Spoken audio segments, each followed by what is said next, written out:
lived through a king and 2 revolutions and 3 presidents. Nothing changes in Egypt. It's like the Sphinx, you know. The pyramids, it just is. I think change will happen very slowly in Egypt. It's a Muslim country. It's very religious, but it's also very moderate. It's very open-minded. It's very international.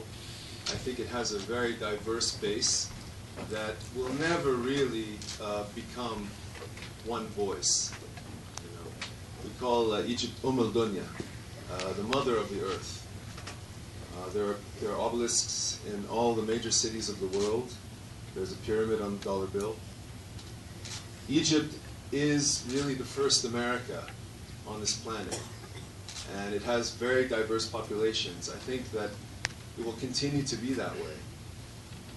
I don't think there's any fear in Egypt becoming more or less Muslim. It can't possibly be more and still be free. And I think it will always be free. The people on the street, they're not motivated by religion. They're motivated by human rights. They're motivated by justice. They want to see their country move forward. And